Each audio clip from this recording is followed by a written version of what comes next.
Hey, my name is Arminda, and I am really excited to be here on video with you today. I've got something really specific, a distinction that I want to share with you and talk about the ramifications of it and give some personal examples of how this might look for you based on my own experience of it. And here's the misunderstanding that many of us walk around with until we don't.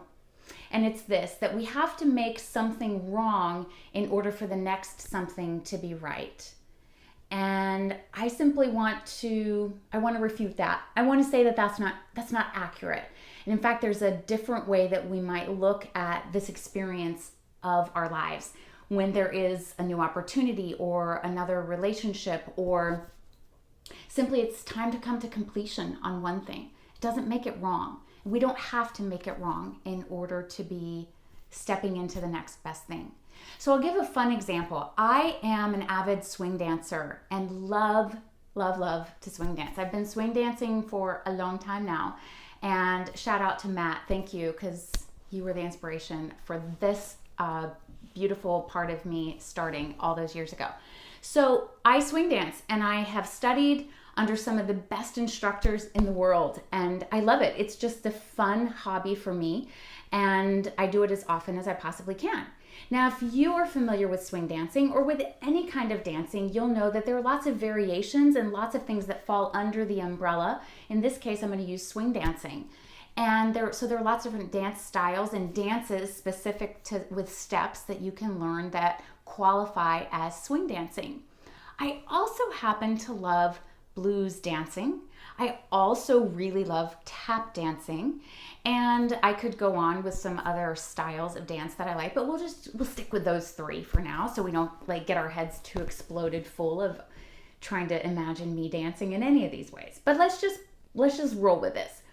So if as a dancer I say, well, this is the only kind of dancing, because I started out as a tap dancer at age 4. And, I might have been 3. So a long time ago, I started tap dancing. And if in my head, when I found swing dancing and stepped into the swing dance community, what if I thought, but tap dancing is the only kind of dancing, or it's the best kind of dancing.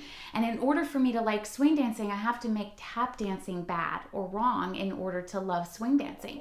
Now, we know this is a silly example because that just isn't true. We can see and look at that and say, well, that's just not true.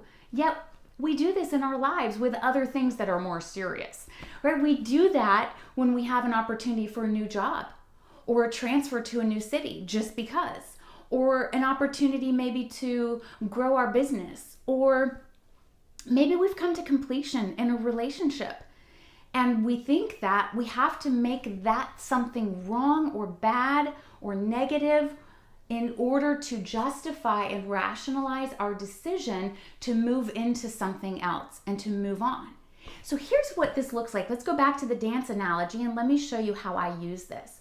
So when I get on the blues dance floor, what I do is I bring with me all the dancing that I know. I bring all the different steps. I bring all the different styles. I bring all of my own flair onto the blues dance floor. Yeah, there are specific blues steps. I know them and I expand them based on what I bring with me. So I didn't have to make tap dancing wrong or swing dancing wrong in order to love blues dancing.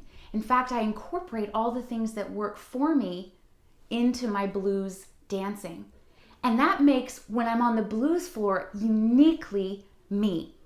It makes me really awesome, because it's only me that can bring all of those elements together, just like it's only you that can bring all of the elements of you together when you're out there shining in your own life and in your own space. That would be like me ending a relationship with a guy saying, you're horrible and you're awful, and everything that happened that I thought was wonderful at the time it was happening in our relationship is now suddenly wrong because we're no longer together. That's silly. That's just silly, because everybody is in our life for a time and a season for a purpose. What is it about that relationship, or what is it about that course that we took that we can take from that what works for us, right? Receive the goodness and then leave the rest. Be complete with the rest and be okay with that. That's all that I'm talking about. We don't have to turn around and shoot daggers behind us in order to make stepping into something else right or better.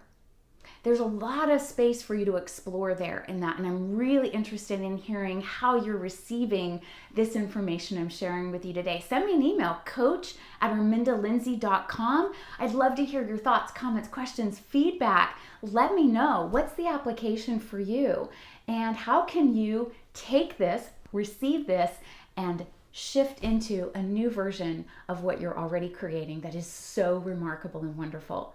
I can't wait to hear from you.